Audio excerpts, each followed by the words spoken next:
Hello, my friend. The world of magic, filled with legends and ancient tales, is opening its gates once again. Tonight, in the Gryffindor dormitory by the crackling fireplace, I will share another story with my friends. Join us, for the magic is about to come alive. Long ago, beneath the cobbled streets of Diagon Alley, deeper than the deepest vaults where ancient fortune slumbered, there was a corridor that even goblins did not tread. It stretched far beyond the maps inked in iron-bound ledgers, far beyond the torchlight that flickered in ordinary vaults. And at the very end of this corridor stood a door, sealed, silent, and secret. No goblin spoke of it unless pressed, and even then only in whispers. But our story begins not in shadow but in sunlight, on a windswept hill just outside Ottery St. Catchpole, where a young witch named Alba Reed stood by a headstone weathered by time. She wore a woolen cloak too big for her shoulders and clutched a satchel worn thin from years of travel. Her wand was tucked neatly behind her ear, habit more than necessity, and her eyes, a soft gray like the dawn before rain, never left the name carved into the stone. Garen Reed, Master Curse-breaker, devoted father, lost but never forgotten. Alba touched the name with the edge of her fingers. Her father had vanished inside GRINGOTTS 10 years ago. Not in a duel, nor in a distant jungle breaking ancient wards, but inside the bank itself. One day he had gone in for work. He never came out. Not a trace, not a whisper, only silence and a missing name on the morning register. She had only been 8 years old. Now, 10 years later, Alba had returned from her training abroad, a newly minted curse-breaker herself. Her teachers said she was brilliant. Her peers said she was reckless, but none of them knew what truly drove her. The unfinished echo of her father's final assignment, a whisper left in his journal. It's not a vault. It's something older. That day, Alba didn't weep. She simply turned from the grave, stepped onto the pebbled path, and set her course toward London. GRINGOTTS loomed as it always had, white stone, cold iron gates, the dragon perched above like a guardian of old myths. The goblins at the entrance eyed her with practiced suspicion, their long fingers twitching near their parchment. She showed her wand, her license, and finally her father's old GRINGOTTS seal. The goblins hesitated, not because the seal was invalid, but because they recognized it. "Wait here," one of them muttered, disappearing into the halls. Alba waited. A pair of goblins muttered to each other behind the desk. One looked back at her and frowned. The dragon above gave a snort of smoke that curled down the marble like a warning. And then, finally, the first goblin returned, not alone. He was old. Ancient, really, even by goblin standards. His eyes were like slivers of flint, sharp and watchful. He wore a waistcoat of red velvet and moved with deliberate grace. "I am Scriven," he said in a voice like cold iron. "You have your father's seal." "I do." "Then follow me." He walked without speaking through twisting corridors and spiraling stairs, past vault doors larger than houses and chains charmed to rattle when approached. Deeper and deeper they went until the marble gave way to rock and torches sputtered with blue fire. Eventually they came to a hallway lined with teeth-like stones. Here the air was different, old shoulder. At the far end stood the door. It wasn't gilded or grand. It was black, forged from some dull metal with no seams or keyholes, no carvings or inscriptions, only a single goblin rune scorched into the stone above it. Alva stepped forward. "This is it," Scriven's voice dropped. "We call it the End Door. No key opens it, no spell moves it. Goblins have tried for centuries. Your father, he was one of few who dared study it, and, able to say it, listens." Alba raised an eyebrow. "Listens?" Scriven looked at her, not unkindly. "There are things older than vaults, older than the bank itself. This door is not just a door." She turned to him. "Then why bring me here?" The goblin hesitated. "Because last night the door changed.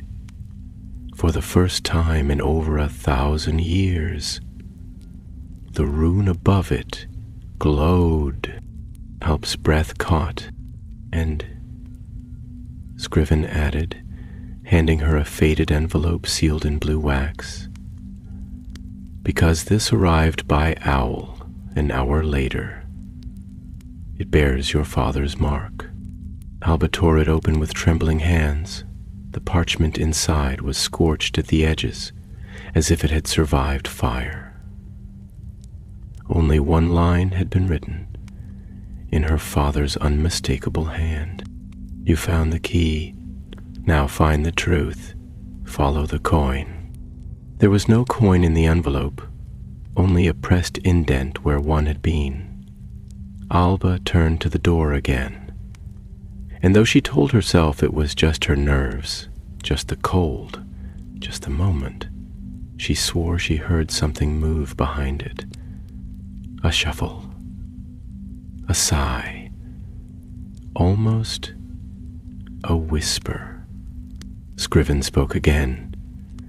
"If you wish to walk this path, you do so alone." Alva stared at the rune above the door. She didn't know yet where the coin would lead or what truths waited in the dark, but something was calling, and she had spent 10 years waiting to answer it. Helaba spent the night in a modest room above the leaky cauldron, though she slept little. The letter from her father lay open on the nightstand, its single line burned into her thoughts as surely as if she had cast a branding charm upon her own mind. Follow the coin. There had been no hint of such a thing in her father's belongings. Not in the trunk she'd received from Gringotts after his disappearance. Not in the journals she'd scoured during her years of study. And yet, the letter bore his unmistakable hand, and the envelope carried a familiar scent.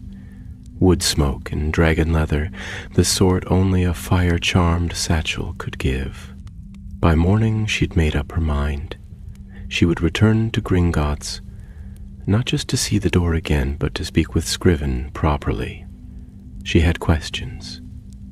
The goblins, cautious as they were, might be hiding more than they let on. She dressed quickly, fastening the clasp on her father's old cloak. It smelled faintly of him, and the charm work stitched into the hem was still intact, pulsing with protective runes only visible under wand light. Scriven was quieter than usual when she arrived. A fog had crept into Diagon Alley, dampening sound and wrapping the cobbled street in a ghostly hush. The great white steps of the bank gleamed like bones beneath the mist. Inside, the goblins watched her with expressions she could not read. Sharp eyes behind ledgers, long fingers tapping at parchments. None stopped her as she passed. When she reached the end of the main hall, Scriven was already waiting. "You returned," he said without surprise, "and you expected I would." "Alfred, I did. Alba stepped closer, lowering her voice. My father's letter said to follow the coin. You said the door changed last night. I want to know everything, no riddles. Scriven's expression didn't change, but he nodded once. Come. They descended again into the deep passages of the bank, farther than any ordinary client would go. Along the way, they passed vaults sealed with silver chains, others guarded by enchanted creatures that stirred restlessly as they approached. The deeper they traveled, the older the stone became, the more the torchlight seemed to shrink into itself. Scriven walked in silence, but Alba's mind raced with possibilities. A vault that listened? A door that had never opened, not even to goblins? They came at last not to the black door itself, but to a side chamber. A vault, once sealed, now broken open. The door had been torn from its hinges as though by something vast and merciless. Inside, the air was cold and dry. The walls were lined with carvings. Goblin script mingled with ancient runes Alba didn't recognize. This vault belonged to Thrawn Ironhand, Scriven said. Founder of GRINGOTTS. Few know it exists. It opened the night the Endor changed. Alva stepped over the threshold. There was no gold within, no jewels or grimoires. Only a single iron pedestal. Upon it rested a velvet cloth, and atop that, a coin. She approached slowly. The coin was unlike any galleon she'd ever seen. It was heavier, darker, forged of a metal that shimmered with hints of blue and green. One side bore the sigil of GRINGOTTS, not the modern crest, but a primitive version, the goblin forge aflame. The other side was blank, save for a single rune etched in perfect relief. She did not need to be told. This was the coin her father meant. Scriven spoke behind her. This vault was sealed for 900 years. Not even we could open it, until last night, until your presence. Alva picked up the coin. It was warm. By me? She asked. Why now? That, Scriven said, is what you must discover. They returned to the end door. The corridor was darker now, the torches dimmed, though no spell had changed them. Alba held the coin up, the rune above the door, the same one etched into the coin, flared softly. Not bright, but enough to know it had seen her. Place it, Scriven whispered. Alba stepped forward. The door, for all its silence, seemed to watch her. She pressed the coin to the rune. For a breathless moment, nothing happened. Then, with a deep, grinding groan, the rune above the door turned. It spun slowly, as if awakening from centuries of slumber, and the metal beneath her hand pulsed with heat.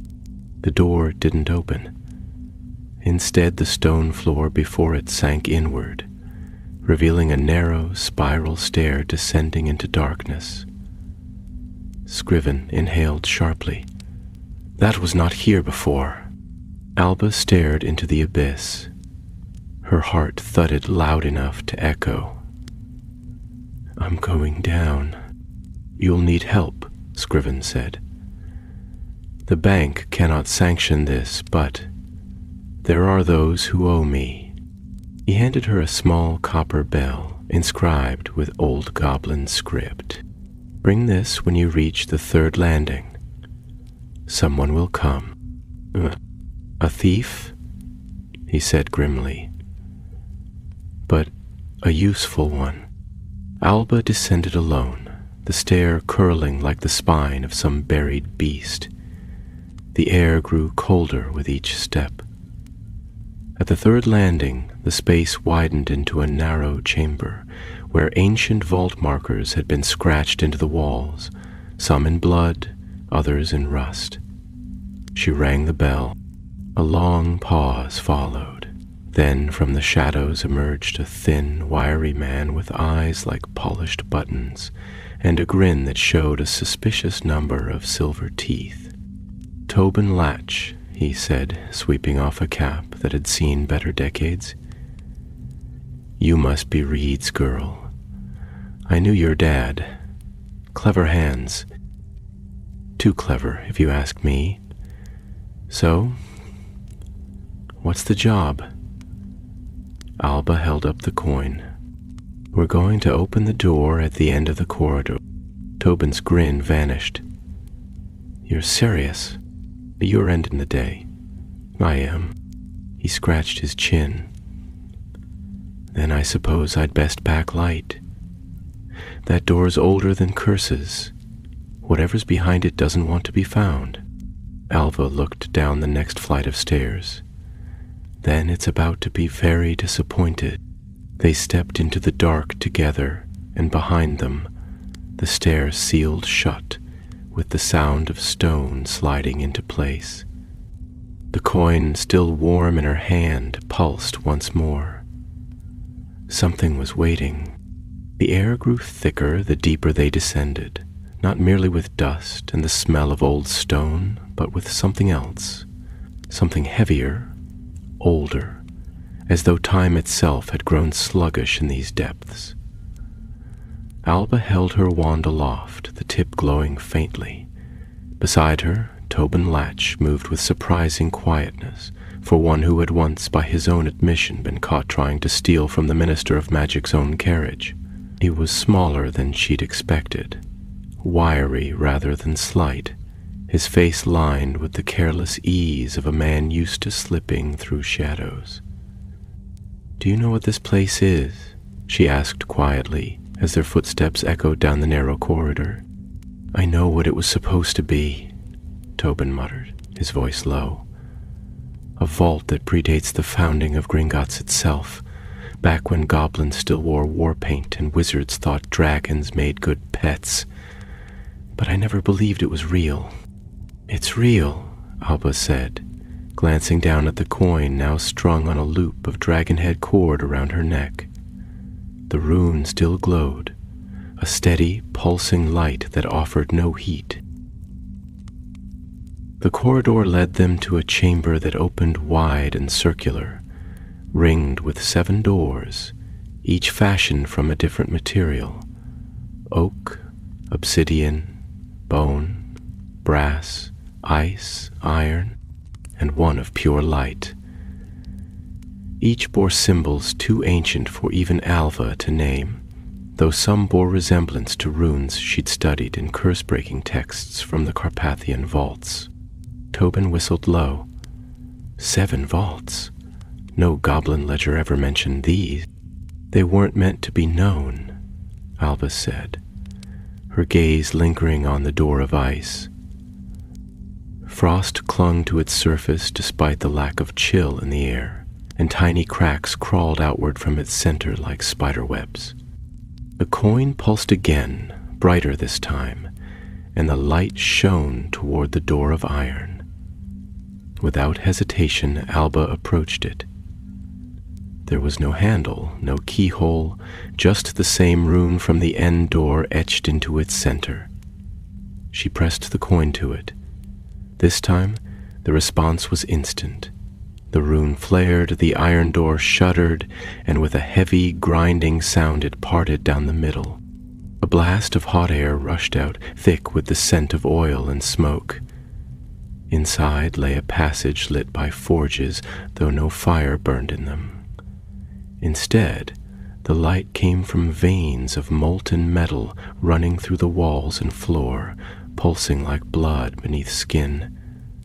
They stepped inside, and the door sealed behind them with a clang that echoed for long moments. "This is goblin work," Tobin said, glancing warily around.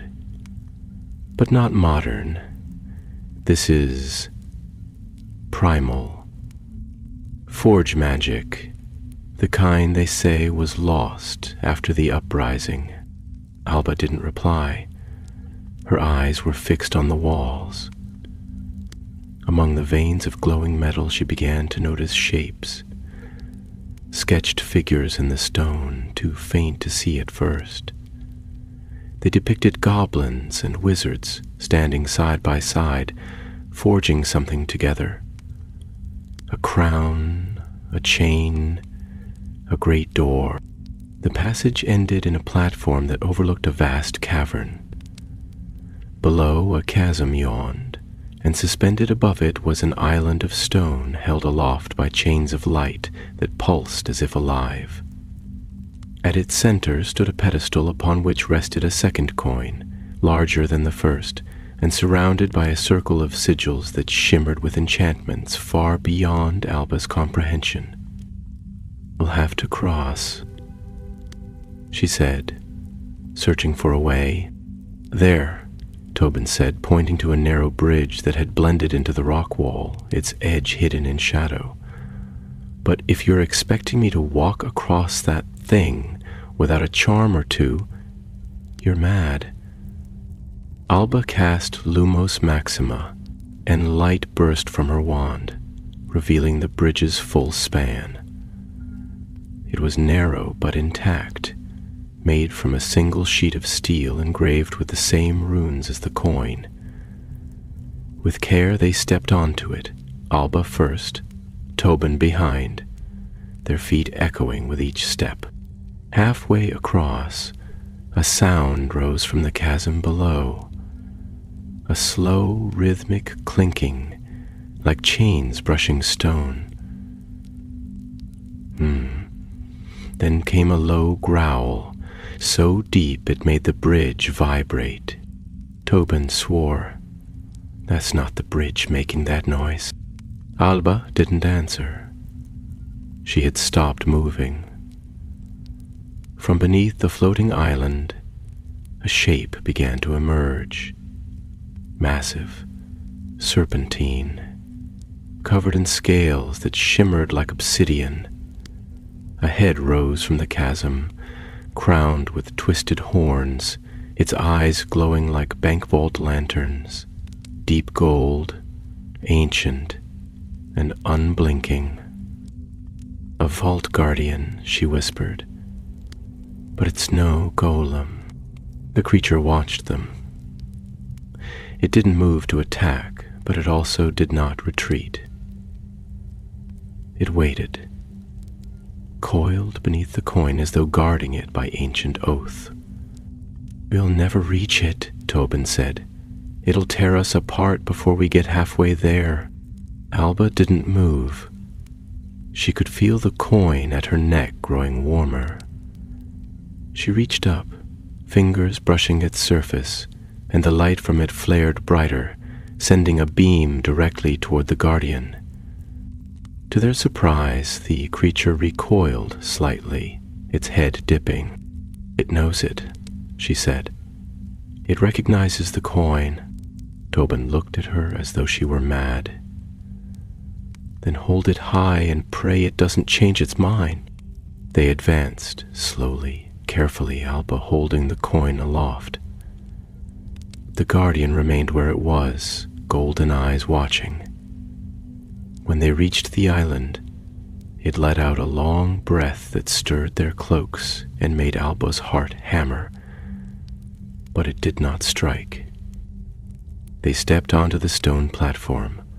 The larger coin on the pedestal glowed with a strange light. Alba reached forward, but before her fingers touched it, the guardian growled again. Not in anger, but in warning. Behind them, the bridge shattered. Tobin spun. "We're trapped!" "No," Alba said, her voice steadier than she felt. "We're meant to go forward." The coin on the pedestal lifted of its own accord and floated toward her. When she touched it, the room changed. The cavern faded. The guardian vanished into mist. and they stood once more before the black door, the end door. But now it was open. Beyond it stretched a hallway lit with green light, and at its far end a figure stood, waiting. Alba stepped forward, the coin pulsing in her hand. Tobin looked at her, pale beneath the grime. "You don't suppose that's—" "I don't know," she said, "but it looks like it's been waiting a very long time." They walked through the door, and it closed silently behind them. The corridor beyond the end door was unlike anything they had seen before. Its walls shimmered faintly with a greenish light that seemed to shift as they moved, casting long, uncertain shadows behind them. The floor was smooth, polished stone, so dark it reflected their feet like still water. The ceiling arched high above, lined with tiny, floating motes of light that drifted in patterns too perfect to be natural. Alba felt at once awed and uneasy. This place didn't feel like a vault. It didn't feel like any part of GRINGOTTS. It felt other. At the end of the corridor, the figure still stood, unmoving. As they drew closer, Alba could make out more detail. A tall man in dark robes, his hood drawn low over his face. His hands were clasped in front of him, long fingers resting against the hilt of a staff fashioned from black ash. She slowed her pace, her grip tightening on the coin. The figure raised his head, revealing a face that was strikingly human, though his features bore the faint, unmistakable sharpness of goblin blood. His eyes were dark and unreadable, yet not cruel. He regarded them in silence for a moment before speaking. "You carry the Founder's seal," he said. His voice was deep, resonant, and calm, though there was a strange echo to it, as though more than one voice spoke at once. Alba nodded, uncertain. "My father left it to me, Garen Reed." The man inclined his head. "Reed, yes. I remember him. He came seeking answers, as you have. He was not ready." Her breath caught. "You knew him? He came here?" "Passed the tests," the man said, but he turned back before the end. "Why?" she asked. "Because he feared what lay beyond truth." The figure's gaze shifted to Tobin. "And you? Thief of vaults and bearer of false keys. Why are you here?" Tobin shifted uneasily, but didn't back away. "I owe a debt, and I'm hard to kill." The man's mouth twitched in something that might have been a smile.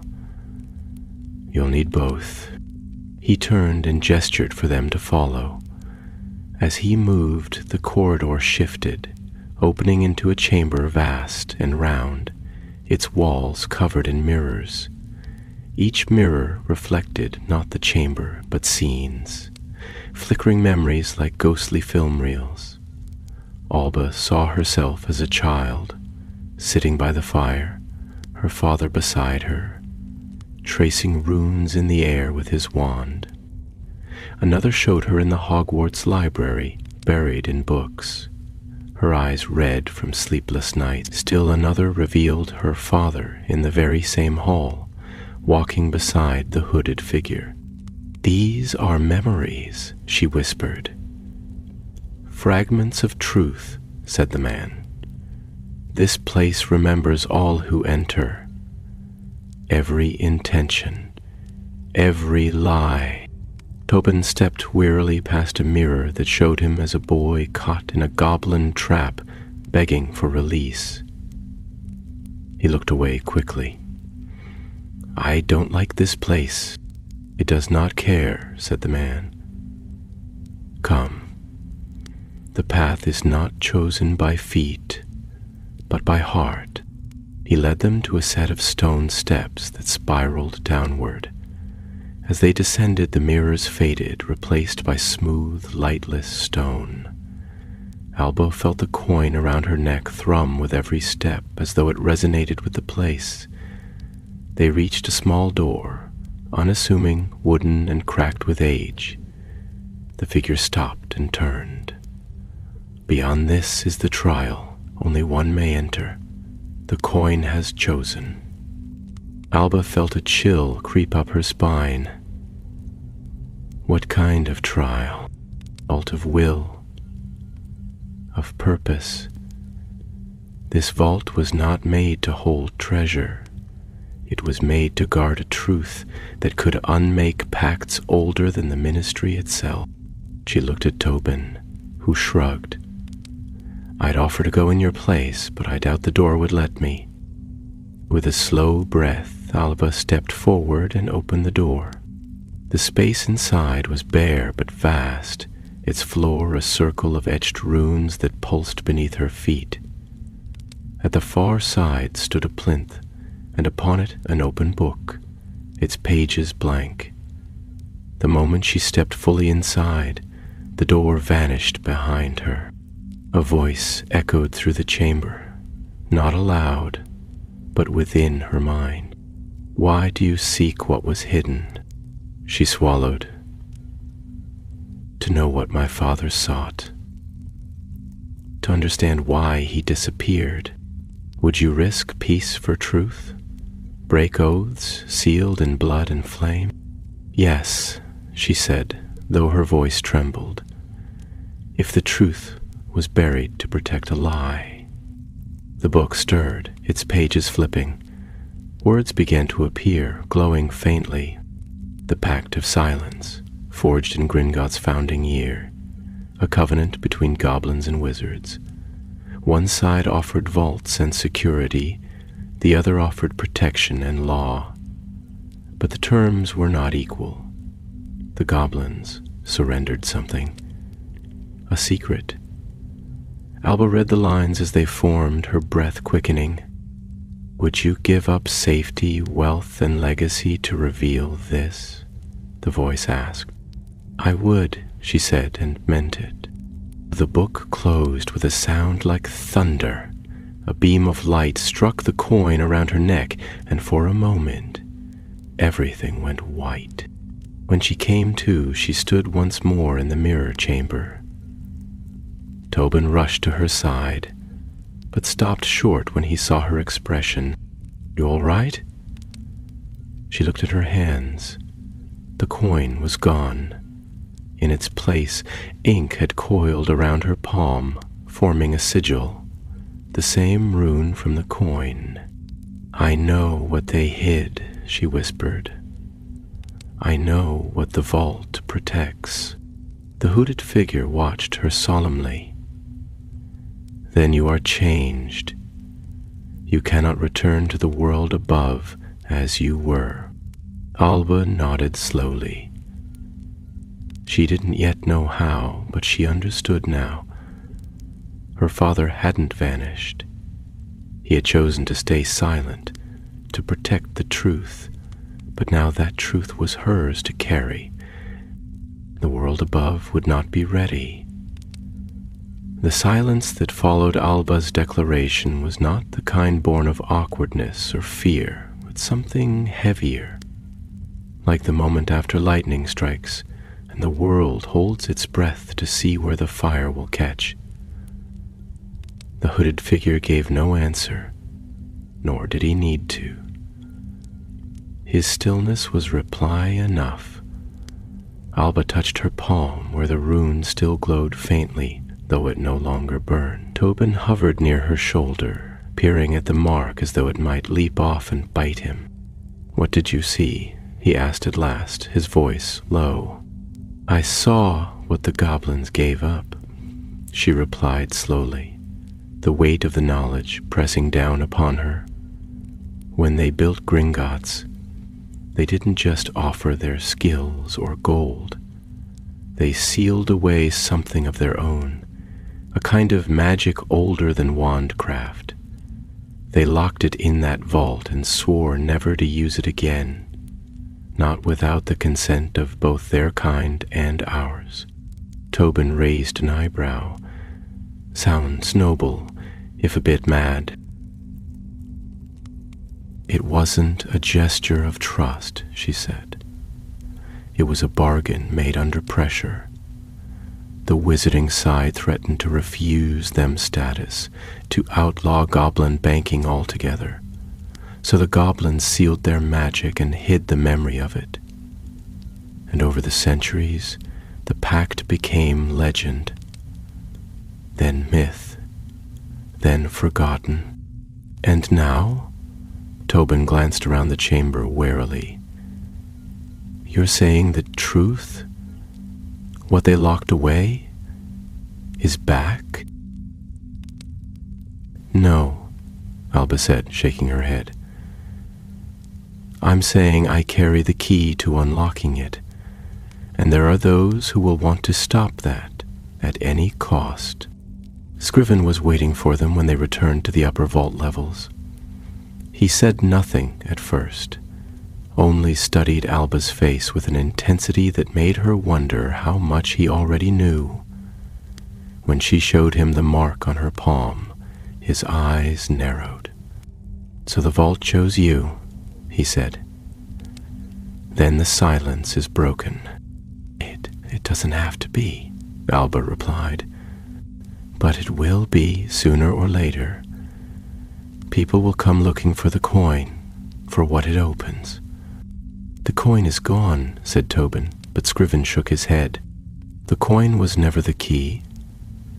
It was a test, a measure of intent. The real key is her choice. Alva looked down at the mark. Then we need to protect it.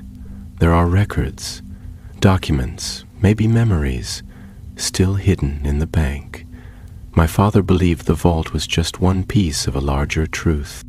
There are archives, Scriven admitted, older than most of the goblins who walk these halls, forbidden to most, but I know the way.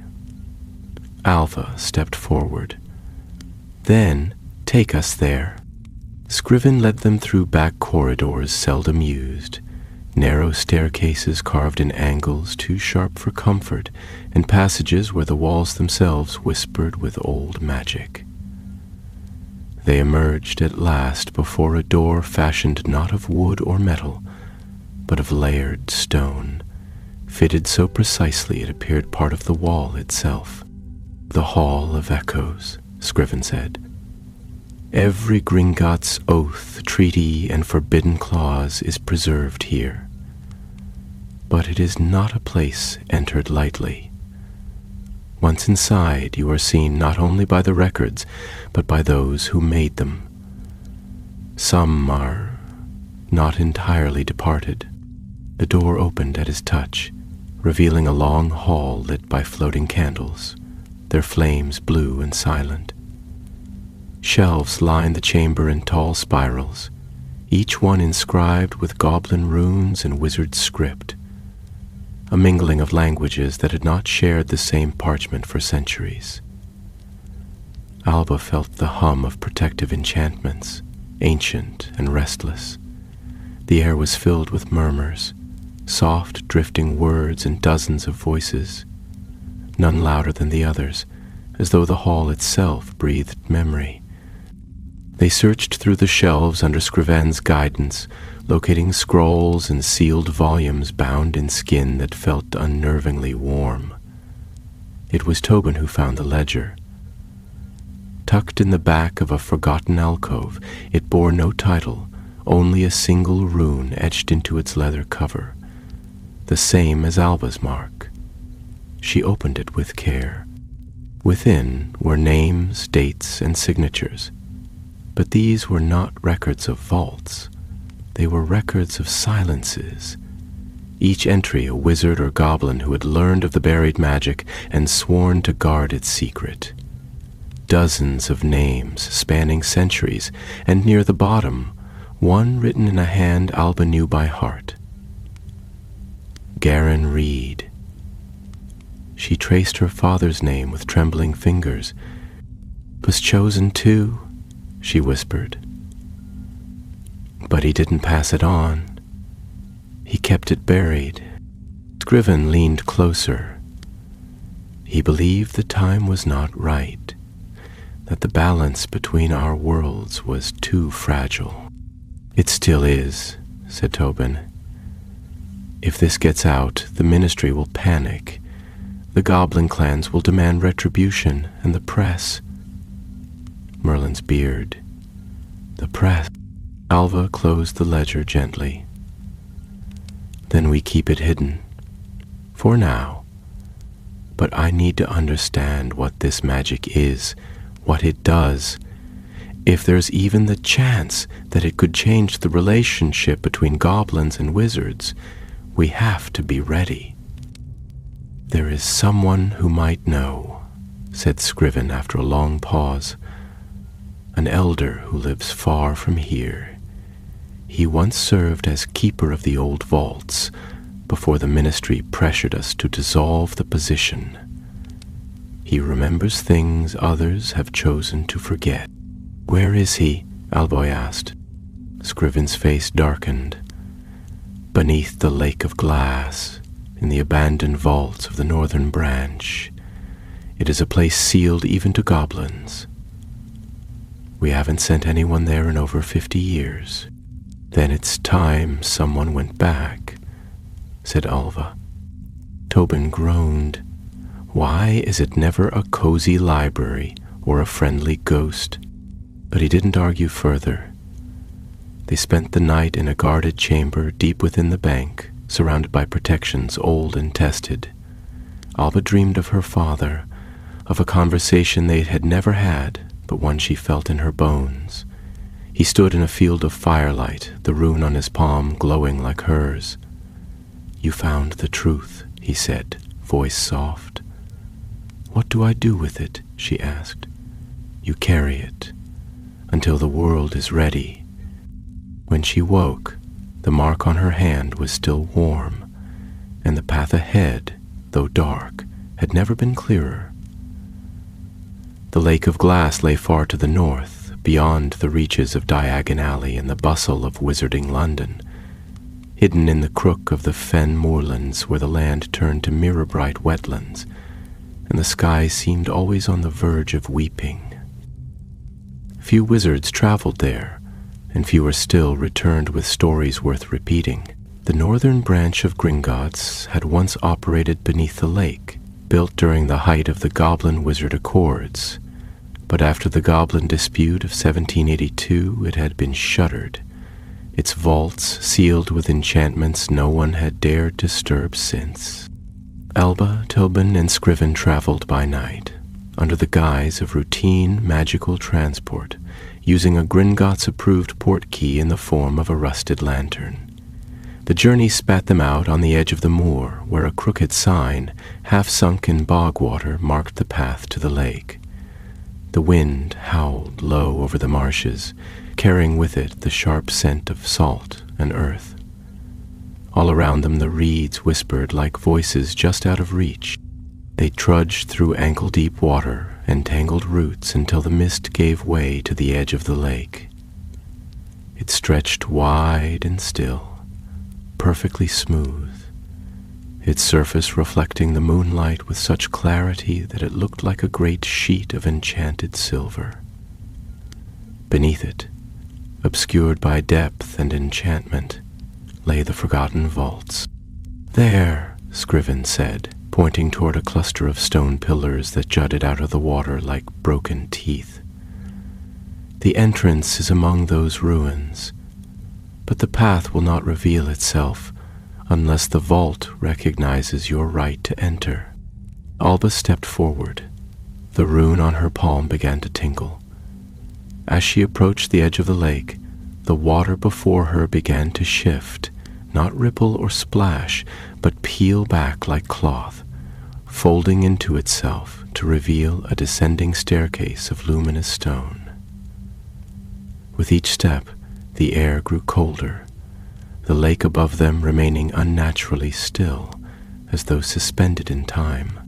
The stairs led them into a grand atrium carved into the bedrock beneath the lake, its ceiling supported by arches shaped like the ribs of some long-dead leviathan. Faint blue light emanated from the walls, casting long shadows that shifted with their movement. Ancient goblin carvings adorned every surface. Tales of creation, of war, of uneasy alliances struck in desperate time. In the center of the chamber stood a great iron gate, fashioned in the shape of an eye, its pupil a perfectly round keyhole rimmed with runes. Alba held up her marked hand, and the rune glowed in answer. The gate groaned open, the sound echoing through the vault like a dragon's yawn, and the three of them stepped inside. What awaited them was not another chamber, but a hall lined with crystalline columns that hummed with trapped memory. Within each one shimmered a frozen scene, goblins forging weapons beside wizards in ancient robes, vaults being sealed with flame and blood, protests written in both ink and ash. They walked in silence, each tableau a piece of a history long buried. At the far end of the hall sat a figure on a stone bench, his beard long and silver, braided with tiny metal rings. His robes were deep green, patched and worn, but the sigil upon his chest was unmistakable, a variation of the GRINGOTTS crest, no longer used, one that marked him as a keeper of the old vaults. He looked up as they approached, eyes sharp beneath bushy brows. "I thought I'd die before anyone came with the mark again," he said. "You're the keeper?" Alva asked. "I was," he replied. "Now I'm little more than a ghost with breath. But you're something new." His gaze fell on her palm. "Let me see." She stepped forward and showed him the rune. He studied it with a kind of reverence. "It's been many lifetimes since one was chosen. You carry the vault's judgment, girl. Do you even understand what that means?" "I'm learning," she said. "I need to know what this magic was, why the goblins gave it up." The keeper nodded, rising with some effort. "Follow me." He led them through a side passage into a round chamber, its walls etched with ancient symbols that glowed as he passed. At its center stood a great basin, filled not with water, but with a silvery mist that churned and shimmered like a pensieve. The keeper dipped his hand into it, and the mist surged upward, forming an image in the air. "This," he said, "is what was surrendered." The vision showed a battlefield, but not one known from any history Alba had studied.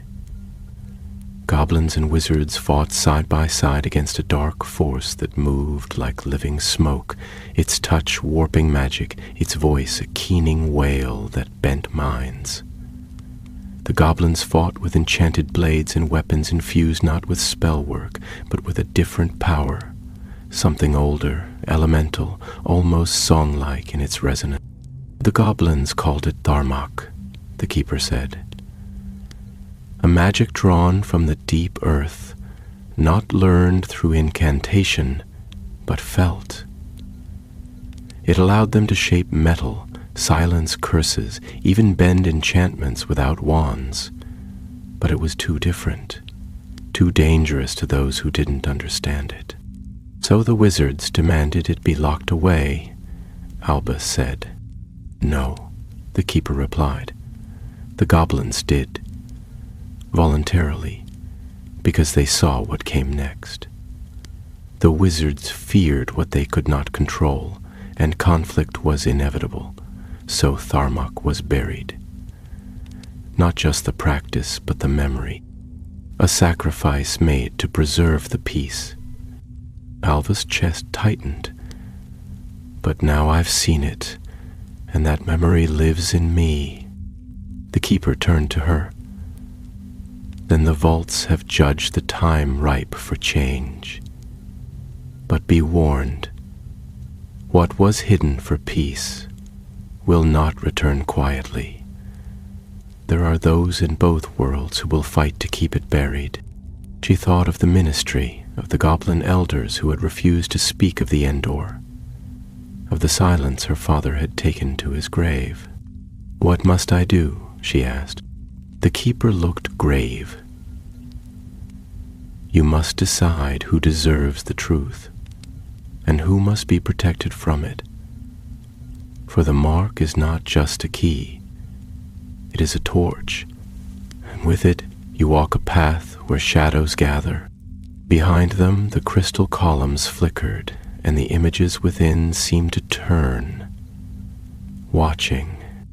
They left the Hall of Memory as dawn rose above the lake of glass, the sun casting pale threads of gold across the mist. The water had settled once more into its enchanted stillness, the stairway having sealed itself behind them as if it had never existed.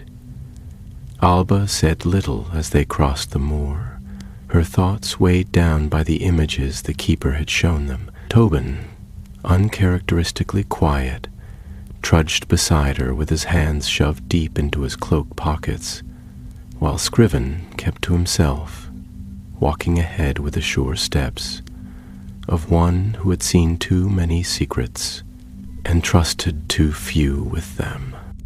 It was nearly midday by the time they returned to Diagon Alley. The familiar bustle of the street felt like another world entirely, too loud, too bright, too eager to carry on with its petty dealings while ancient truth stirred beneath its cobblestones. Alba could hardly look at the GRINGOTTS facade without feeling the weight of the vaults beneath it, the locked doors, the silent promises, the history sealed in iron and memory. Scriven paused just inside the grand hall of the bank and turned to her. "You know now more than any wizard who walks these halls. The Goblin Council will not look kindly upon that. Elizabeth, Zistulin, I didn't come here to please them," Alba replied, "or the ministry." "No," he agreed, "but if you mean to walk this path to its end, you'll need allies, and enemies will come, whether you seek them or not." Before she could answer, a goblin runner hurried up the marble floor, his breath short and his expression sharp with urgency. He bowed briefly to Scriven, then turned to Alva. "There's a witch asking for you. Says her name is Elspeth Reed." Alva blinked. "That's not possible. My mother died when I was 10. Scriven's eyes narrowed. "Then someone is using the name for a purpose." The runner shifted uneasily. "She said to tell you this. The key you found once opened a box of music. You cried when it stopped playing." Alva's breath caught. She remembered the music box well. Small, silver, carved with runes. A gift from her mother before she fell ill. It had played a lilting lullaby that faded after just a minute, a charm her father had never been able to restore. No one outside their family could have known that. "Where is she?" Alba asked. "Waiting in the Owlery Court," the runner said. "But she warned you should come alone." Tobin muttered something unpleasant under his breath, but Alba raised a hand. "If it's her, truly her, I need to know. If it isn't, then whoever it is knows far too much." "I'm coming with you," Tobin said, already falling into step behind her. "You can tell me to wait outside, but I'm not going back to my flat with a mark on your hand and a vault of forgotten goblin magic burning in your head." She didn't argue. They took a side passage through the bank's inner halls and emerged into the narrow courtyard behind the owlery tower. The space was quiet, save for the rustle of wings and the occasional hoot from the shadowed roosts above. At the far end, seated on a stone bench beneath a crooked iron lamp, was a woman in a hooded traveling cloak. Alba approached slowly. The woman looked up. Her face was pale, her features sharper than in memory, but unmistakable. Her eyes, storm gray like Alba's, shone with tears not yet shed. "You've grown," she said softly. Alba stopped a few feet away, her heart hammering. "This isn't possible. Mother, you died." "I did," the woman replied. "Or rather, I was made to disappear." She lowered her hood, and there was no illusion. It was her, Elsbeth Reed, alive. "I had to go," she said. "Your father made me promise. When he began his work with the vaults, he realized too late how deep the secrets ran. He thought you'd be safer if no one knew who your mother was. I've watched from afar, Alva, hoping you'd never follow his path. But I see now that the vault chose rightly." Alba stood frozen, every word unraveling the world she'd built over a decade of grief. "Why now? Why reveal yourself now?" "Because the mark has appeared," Elswith said, her voice low. "Because the time of the pact is ending. There are factions within the ministry already stirring. Some have learned fragments of what the vault holds. They will come for you. You need to be ready." She reached into her cloak and withdrew a small box no bigger than her palm. It was the music box from Alba's childhood. Its silver now tarnished, the runes dulled with time. "Your father enchanted this," Elsbeth said, "but not with music, with memory." She opened it. The tune played once more, but this time, instead of fading, it deepened into a soft, whispering voice. Garen Reed's voice. "If you're hearing this, Alba, it means you've found the vault, and it means I failed to keep the secret safe. They will try to use you, to twist what you carry. But remember, what was hidden was never meant to stay buried forever, only until someone worthy came." The voice faded with the last note of the lullaby. The box clicked shut. Tobin let out a low breath. "Well, that's one way to ruin a quiet afternoon." Alba turned to her mother. "What do I do now?" Elswith's expression turned grim. "You take the next step. There is one vault left. The vault at the heart of GRINGOTTS. It holds the founding agreement in full. If you can reach it, you will find the last piece of the truth." Scriven appeared in the shadows, having followed them quietly. "That vault is not merely locked.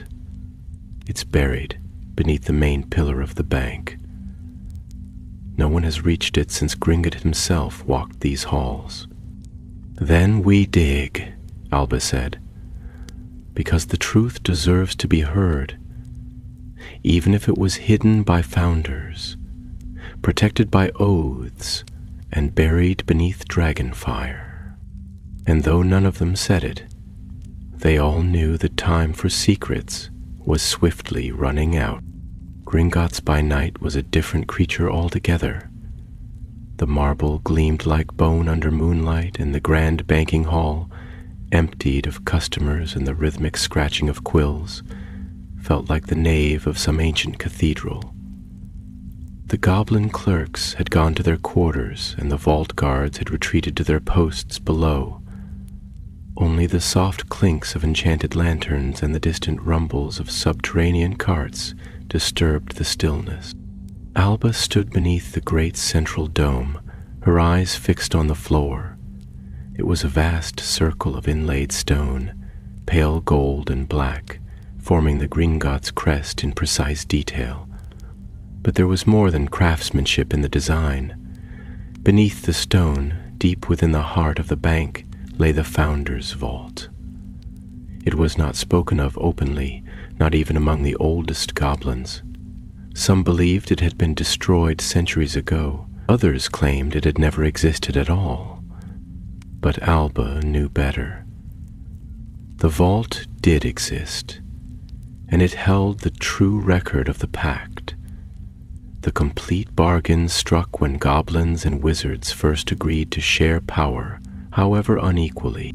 Scriven knelt beside the crest, tracing the outer edge with a long finger. There's a mechanism here, not mechanical, magical. It requires not just the mark, but the presence of both parties who made the agreement. A goblin and a wizard. He looked up at her, his expression unreadable.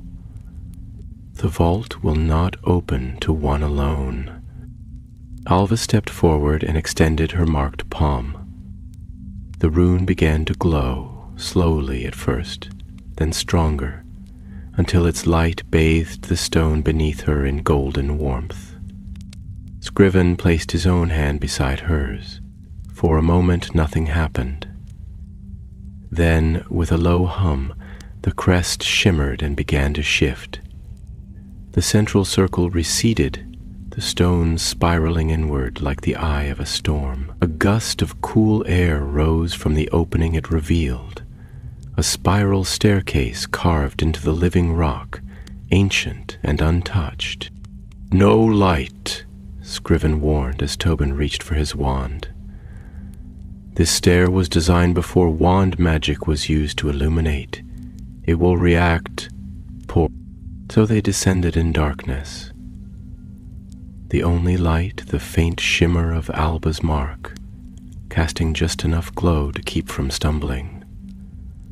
The air was dry and heavy with age, and the stair went on longer than any should, spiraling deeper and deeper, until it felt as though they were dropping into the belly of the earth. At last, the staircase ended in a narrow passage flanked by walls of obsidian. Strange symbols pulsed faintly across the stone, shifting like liquid beneath glass. The air here vibrated with magic so old it felt alive, watching, waiting. At the end of the corridor stood a door of solid silver, shaped like an anvil with no seam or handle. Only a single word was etched upon it: remembrance. "This is it," Scriven said. "Beyond this door is the truth your father sought." Alba stepped forward and placed her hand upon the silver. The rune on her palm flared, and the door melted away, not crumbling or opening, but dissolving into mist. Beyond it was a chamber unlike any they had seen, circular, domed and lined with towering shelves carved from the same silver stone, each one filled not with gold or scrolls, but with memory. Inyav's, dozens of them, hundreds perhaps. Each one shimmered faintly, their contents swirling like starlight caught in water. At the center of the chamber stood a dais, and upon it rested a single open tome, bound in iron, its pages turned by an invisible wind. Tobin whistled softly. No wonder they buried it. Alva crossed the chamber slowly, reverently. She approached the tome and read the inscription at the top of the first page. The accord of flame and iron. Below it, in two hands, one human, one goblin, were signatures. Edric of the Council of Magic and Thrawn Ironhand, first Forge Master of GRINGOTTS. She turned the pages, each one a testament to the promises made and broken. Terms of equality, rewritten in secrecy. Rights negotiated, then denied. Magic offered in trust, then claimed as property. And at the heart of it all, the clause that chilled her blood. The binding of Tharmach, a ritual wherein the goblins relinquished their ancestral magic in exchange for recognition under wizard law. It had not been a gift. It had been an ultimatum. They were forced to choose, she whispered. Their legacy or survival? Scriven nodded slowly. We preserved the memory, even when the world would not. We waited for someone to come who would see it through. Behind them, one of the pensieves pulsed. Alba turned to it. A label marked its basin in goblin runes and in English, Garen Reed, Final Testimony. She stepped forward, dipped her hand into the basin, and the world shifted. She stood in a small chamber of stone and firelight. Her father sat at a desk, older than she remembered, his eyes weary but resolute. He looked up and spoke directly to her, though he could not see her. If you're seeing this, it means you've come farther than I did. I could not open the Founder's vault. The goblins wouldn't allow it then, and I wasn't brave enough to force the issue. But you, Alba, you've always been braver than me. If you've seen Tharmach, if you've touched the truth, then you know what we did to the goblins. You know why the pact must be broken and remade. On equal ground, not for guilt, but for justice. He leaned forward, voice low. They'll come for you. The ministry will not allow this to surface, nor will every goblin support it. But there are those who will stand with you. Tell the truth, make it known. You're not alone. The memory faded and Alba returned to the silver chamber, her heart burning with purpose. I know what we have to do, she said. We bring it to light. All of it. Scriven's voice was quiet. You do that, and there's no going back. I know, she said. And I don't want to. Tobin crossed his arms. Well then, best we make a plan, because if the ministry so much as catches wind of this vault being open, they'll send more than howlers. They'll send the hit wizards, Scriven muttered. And worse. Alba stepped off the dais and looked back at the tome. Let them come, she said. We have the truth, and it's time the world heard it. The return to the surface was not a triumphant ascent. The spiral staircase, though unchanged, seemed to narrow with every step, as if the weight of what they carried pressed inward from the stone itself. Alba felt the knowledge from the Founder's vault settle heavily in her bones. No spell or charm could shield her from the truth she had uncovered, and no glamour would disguise it.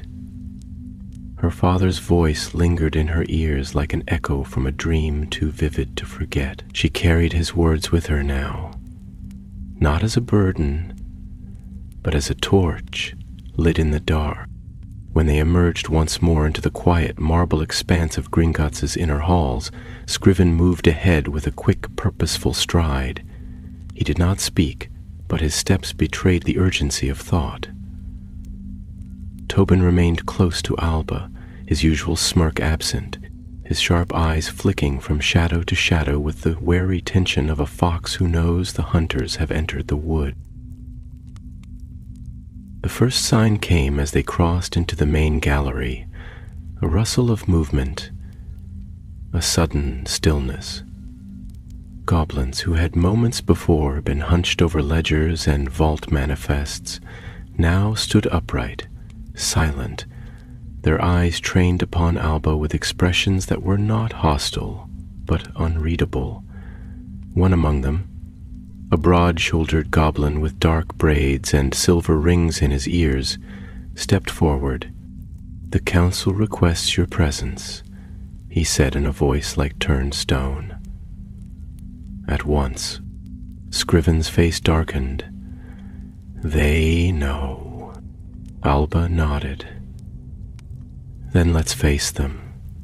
If the truth must be hidden no longer, I will say it where all may hear." The council chamber, hidden behind a set of enchanted stone doors near the base of the bank's western pillar, was carved from deep black granite. Its shape was circular, its floor polished like a mirror, and its ceiling enchanted with starlight from the surface sky above. 13 goblins sat in curved stone chairs arranged in a crescent, their robes embroidered with ancient runes, their faces lined with age, power, and the gravity of old oaths. Alba stepped forward, and her footfalls rang clearly in the chamber. Scriven took his place beside her but said nothing. Tobin remained near the threshold, close enough to act, far enough not to interfere. One of the elder goblins leaned forward, his gaze piercing. "You have trespassed upon the oldest vault. You have awakened a legacy bound by blood and flame. Do you know what you risk, witch child?" "I do," Alva said calmly. "And I know that the goblins of Gringotts gave up something they should never have been asked to sacrifice. I've seen the record.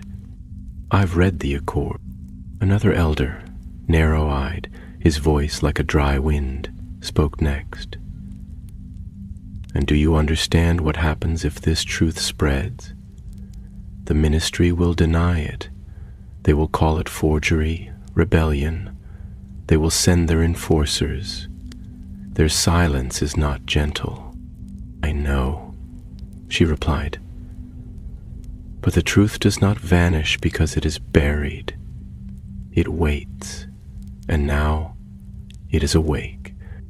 There was a long pause. Then the elder at the center of the crescent, robed in gold thread blue, and bearing a staff carved from obsidian, rose slowly. His voice was deeper than the others, heavy with magic and authority.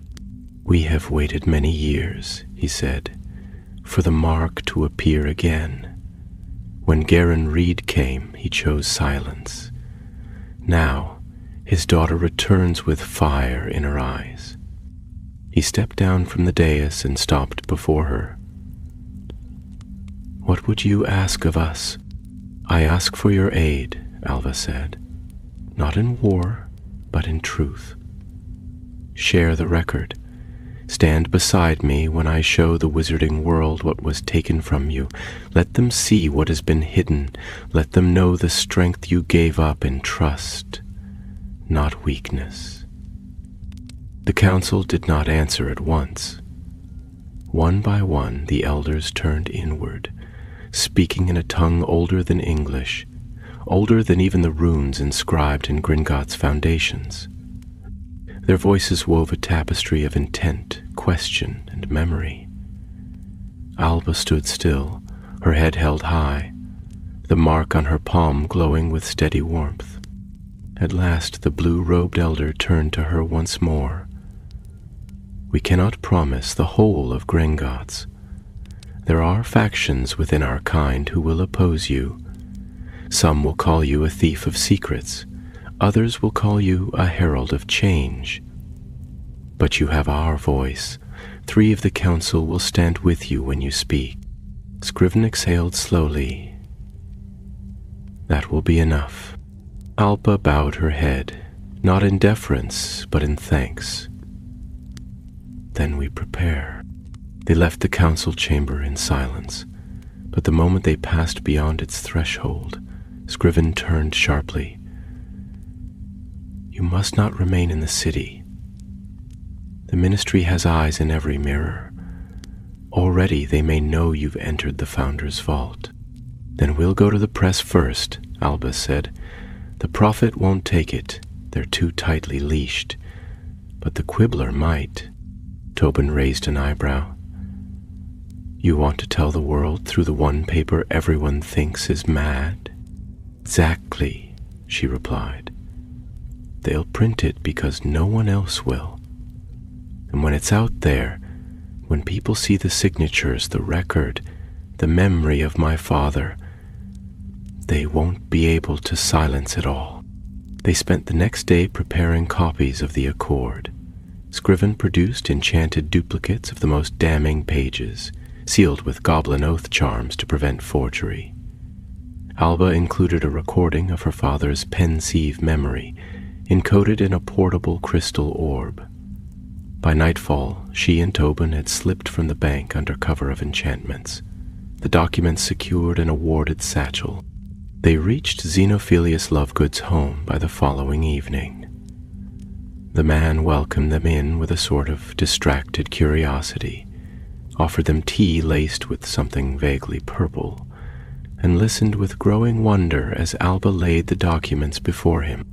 This, he said, adjusting his spectacles, is either the most astonishing truth I've ever seen, or the most elaborate forgery in the history of wizard kind. It's real, Alba said, and it needs to be shared. He nodded solemnly. Then it will be. There's a printing charm I've been meaning to try. Very experimental. Smells like ink and radishes, but that's part of the process. As the press began to hum in the next room, Tobin leaned against the wall, arms crossed. You just lit a fuse under half the wizarding world. Alba looked down at her hand, where the mark still glowed faintly. I know, she said, and I'm not putting it out. The quibbler hit the streets at dawn. It arrived not with fanfare or explosions, but as a quiet tide, slipping beneath doors and through owl posts across Britain. Its headline, unusually sober in its tone, stretched boldly across the front. Truth beneath the bank, the founder's pact unveiled. Beneath it were images, moving, flickering memories captured from the pensieve crystal, showing glimpses of Garin Reed's final testimony, pages of the ancient accord and his signature unmistakably goblin in its flourish, signed in fire rather than ink. Most readers turned the page with a snort or a chuckle, expecting tales of crumple-horned snorkacks and cursed teacups. But those who read deeper found something that did not fade with the turning of the leaf. By midday, word had begun to spread, not only through alleys and shops, but in the corridors of the ministry itself. The Department of Magical Records went into lockdown. The Goblin Liaison Office summoned emergency assemblies, and in the halls of GRINGOTTS, whispers turned sharp. Some voiced in outrage, others in stunned disbelief. Alba and Tobin, having left Xenophilius Lovegood's eccentric tower behind, now traveled under constant concealment. They moved through enchanted alleys and traveled by boot charms and mirrorport spells, staying no more than a few hours in one place. News of the publication had outpaced them. At the Cauldron's tap room in Sheffield, two witches argued loudly over the validity of the runes. In a train station cloakroom, Alba overheard a ministry clerk mutter about dangerous talk and dangerous girls. It was late that evening, beneath the canopy of an old barn repurposed by magical folk, that their hiding came to an end. A flicker in the air, a twist of magic just before the wards rippled. Then figures stepped through the veil. There were three of them, cloaked in ministry black, their hoods drawn and their wands already raised. Alba Reed, the leader called, his voice clipped and smooth. By order of the Department of Magical Integrity, you are to be taken into protective custody and questioned regarding the release of classified magical accordance material. Tobin stepped forward, wand outstretched. I don't like how protective sounds, mate. Seems a bit close to imprisoned. Alva lifted her own wand, the mark on her hand beginning to glow again as it sensed danger. You don't want a duel. You'll lose more than your pride. The leader didn't blink. Resist, and we're authorized to use force. But before the ministry could act, another figure apparated into the space with a crack like a falling star. Scriven stepped into view, wandless, but far from unarmed. He raised one clawed hand, and the rune upon his wrist shimmered with light. "You have no jurisdiction here," he said coldly. "This land is bound by the Oath of Asylum, signed under the Neutral Territories Clause. Any action you take here is a breach of that accord." The ministry wizards faltered, their confidence waning. One turned to the leader. "He's right. We can't touch her here without triggering." "I don't care," the leader growled, eyes never leaving Alva. "She's a danger to the statute of secrecy. If the goblins side with her..." "We already have," said Scriven, stepping beside Alba. "Now leave." There was a moment where time held its breath. Then, without another word, the ministry figures vanished into the shadows, disapparating with reluctant cracks of displaced air. Alva exhaled, the tension unwinding from her shoulders. That was close. Scriven looked grim. Too close. They'll try again, and the next time, they won't ask first. "Then we need to move faster," said Alba. "The world has heard the truth, but not everyone has seen it with their own eyes." Scriven nodded. "Then show them." They began planning that night, under the flickering lantern light of the barn's high rafters. Scriven sent messengers to the goblin enclaves in Wales and the Scottish Isles.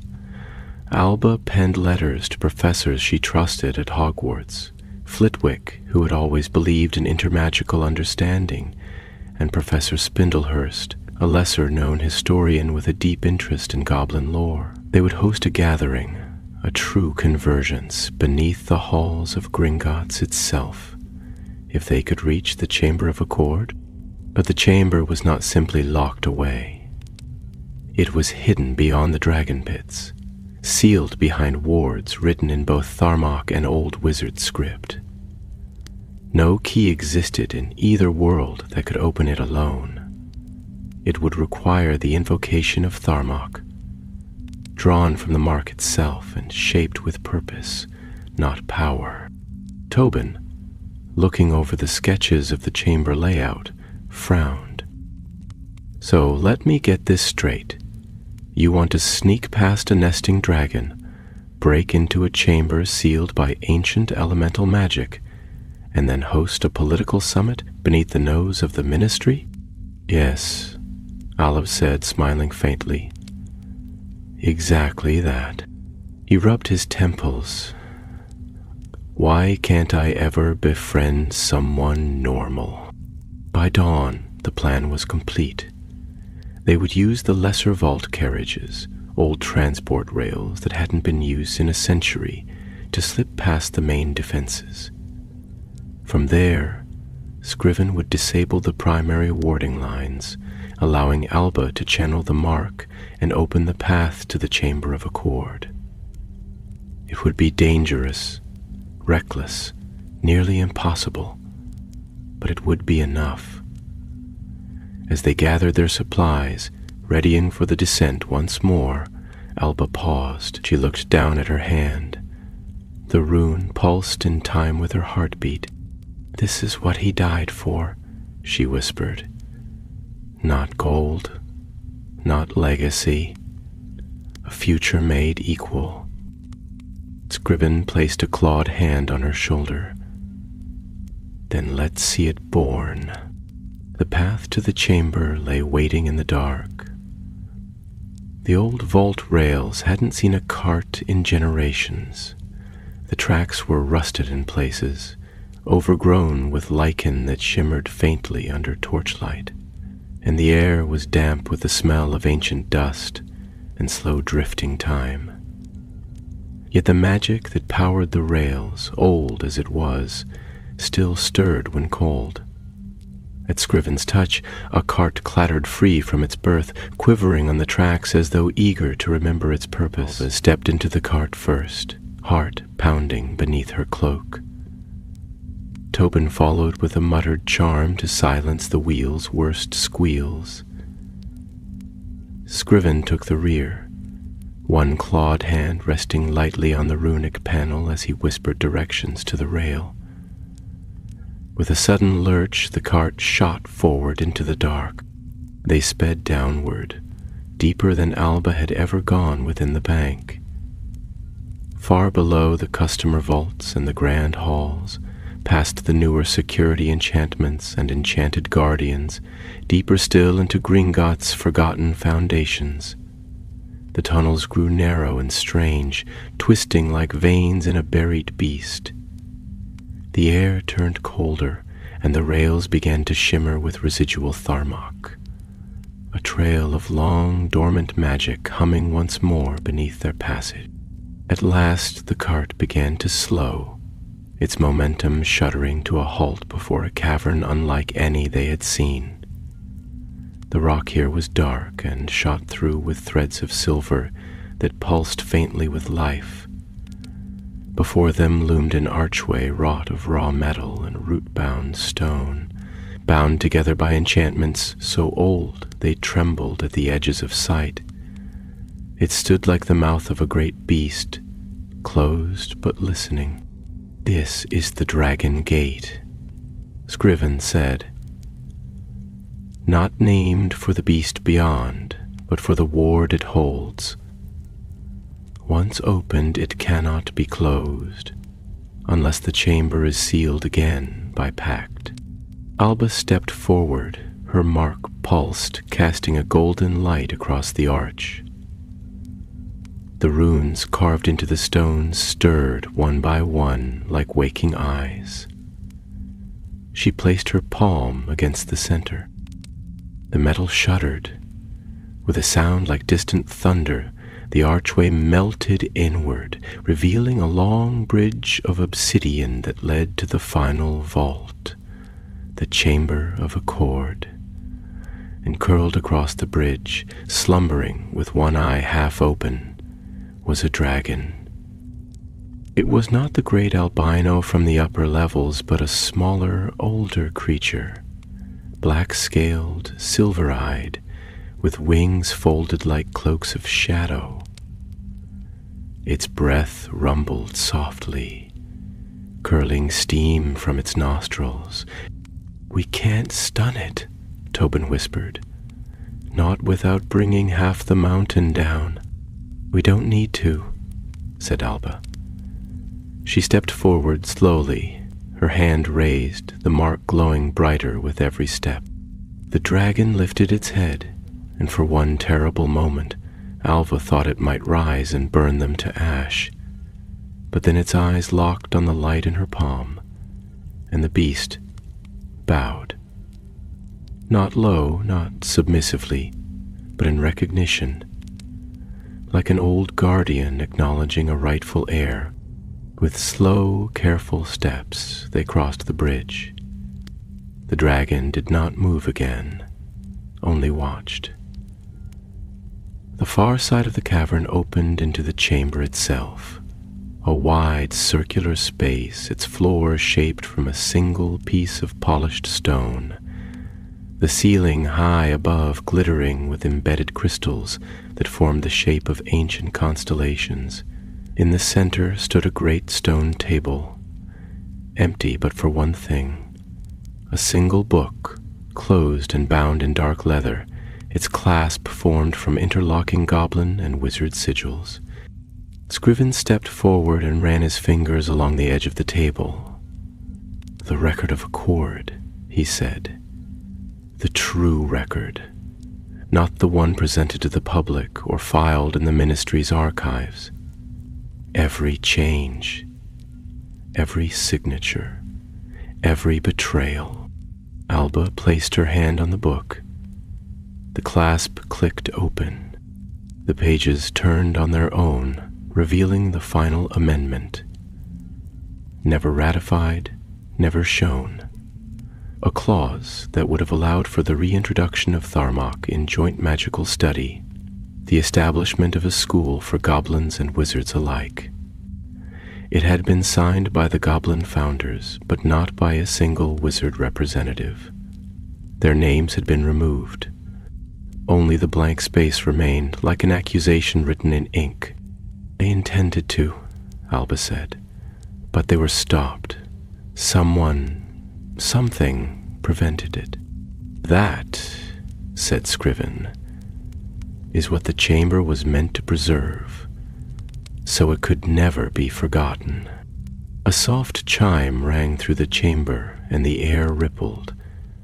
The others were arriving. First came 3 members of the Goblin Council. Elder Marthak, silver-bearded and stoic.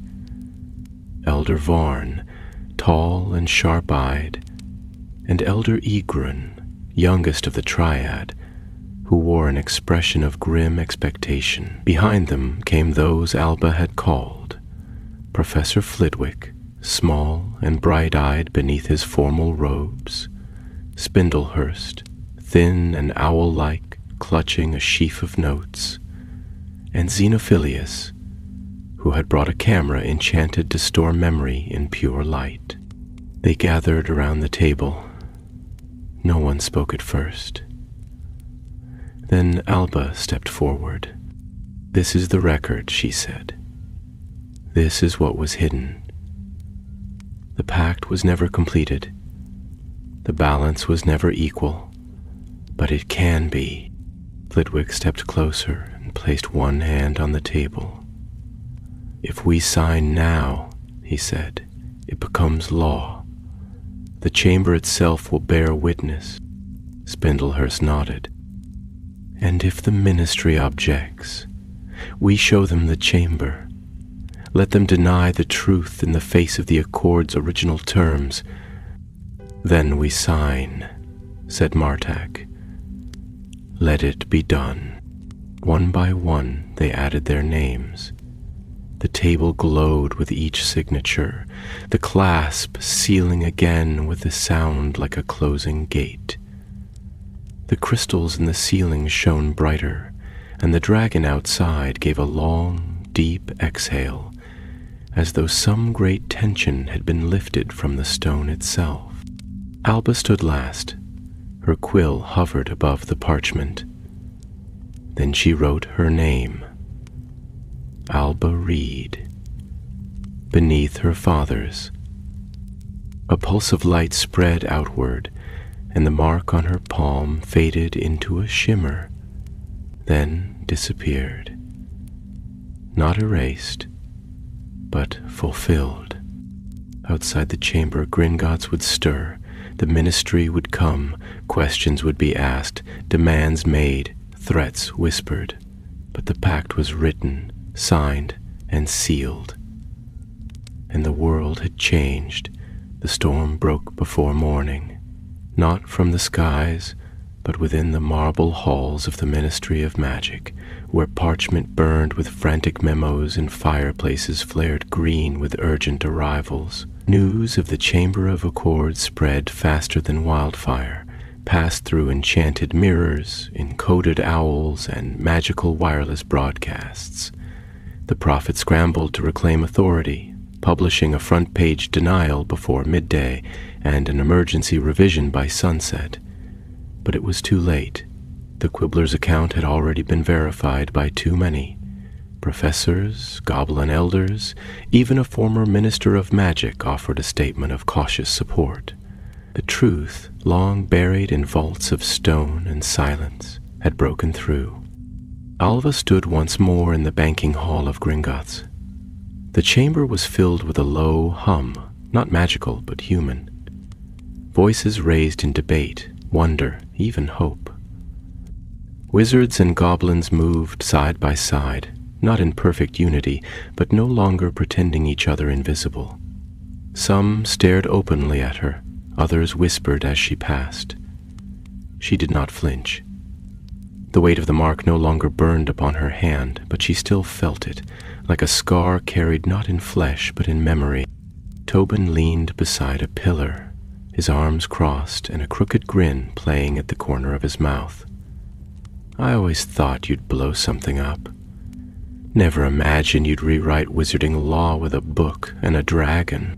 He smiled faintly. "The day's still young?" Scriven approached from the western corridor, his expression unreadable, as always. He carried a sealed scroll in one hand and a slender silver key in the other. "The vault has named you," he said simply. "You are now its keeper. The first human to hold the post since the accord was first drafted." Alva took the scroll, breaking the seal. Inside was a list of names, many she did not know, but one in particular stood out. Garen Reed, Keeper in Exile. Her father had been more than a curse-breaker. He had been a guardian of the truth, waiting for a day that might never come. She closed the scroll and looked to Scriven. "And the others?" she asked. "The goblins who resisted. They remain divided," he said. "Some have accepted the Chamber's authority, others to believe Tharmok should remain lost. But they will not act, not yet. You have earned time." It was all she could ask for. Time enough, perhaps, to show what unity might look like. Time to prove that magic did not belong to one people alone. That evening, beneath the torchlit dome of Gringotts' inner sanctum, a ceremony was held. It was not grand. There were no speeches, no enchanted banners, no glittering fireworks. Only those who had signed the accord gathered in the circle of stone, and before them Alba placed the new record of accord into the vault. As she locked it with the silver key, the vault hummed with quiet power. Its magic accepted the change. Afterwards, she stood in the Hall of Echoes, gazing into the old mirrors. In one, she saw her father, young and alive, laughing beside her mother. In another, she saw herself, older, seated at a desk, instructing goblin apprentices in curse-breaking. The futures the vault held were not fixed, but neither were they beyond reach. With each choice, each truth spoken, the world shifted. Tobin joined her, holding 2 mugs of something hot and mildly glowing. "They say the goblins are petitioning for a seat on the International Confederation of Wizards." "They should have had one centuries ago," Alva replied, accepting the mug. "They say a lot of things," he said, "but you made them say it aloud. That's what matters." She looked at him. "And what about you?" He sipped his drink. "Thinking of retiring. Maybe open a shop. Magical locks, that sort of thing. Honest work." Alba raised an eyebrow. "You?" "Array, mostly honest," he said with a shrug. "But I'll keep a wand ready, just in case you need someone to sneak past a dragon again." She laughed softly, then her gaze returned to the mirror. For a moment she thought she saw someone else in the reflection. Her father, standing behind her, not aged by time, but as she remembered him, steady. And yet, as she walked out beneath the vaulted ceiling of the bank, she did not feel alone. The weight of history, once a burden, now felt like a promise, The mark was gone, the coin lost to the magic it had served, but its purpose had been fulfilled. What had been locked was now open. What had been hidden now stood in light. The door at the end of the corridor had not led to gold or power or forgotten spells. It had led to truth, and it had found someone willing to carry it forward.